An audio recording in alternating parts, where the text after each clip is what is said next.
Mahigit 30 Chinese POGO worker mula po sa ni-raid na hub sa Bamban, Tarlac at Pasay ang ipade-deport sa kanilang bansa ngayong araw. May ulat on the spot si Salima Refran. Salima? Nandito na nga sa NAIA Terminal 1 ang 33 na huling POGO workers na nakatakdang i-deport ngayong umaga pabalik ng China para yan sa iba't ibang immigration violations. Madaling araw kanina nang simulan yung pre-deportation profiling ng PAOK sa deportees. Lahat sila kinuhaan ng mga litrato at ginamitan ng cable ties bilang posas. Ang mga ito, mga kawani ng sinalakay na smart web technology sa Pasay noong isang taon at ng Junior 1 technology sa Bamban, Tarlac na ni-raid noong Marso. Pinapadeport sila bilang undesirable aliens dahil sa kawalan ng mga kaukulang work permit at visa.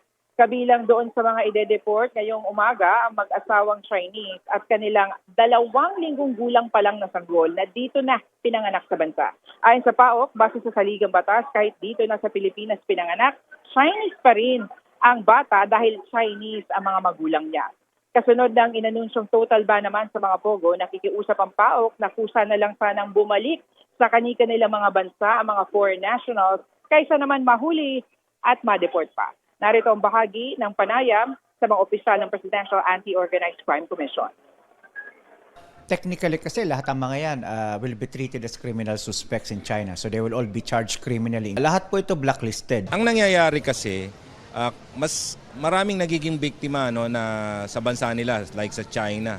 Maraming biktima. And yung coordination na ginagawa natin with the Chinese authorities, nakikita natin yung mga biktima sa kanila sa China, and then yung scamming hub o yung mga scammers dito nang gagaling sa atin. Habang tinatry yung kaso nila for scamming, nakakulong sila. Actually yung 1,800 na naipa-deport natin, till now nakakulong pa yung mga yon.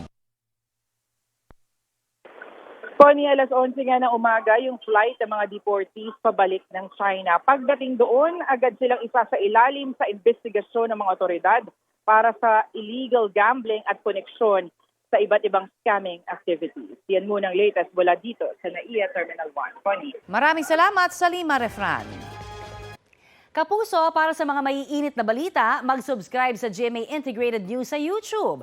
Sa mga kapuso naman abroad, subaybayan nyo kami sa GMA Pinoy TV at sa www.gmanews.tv.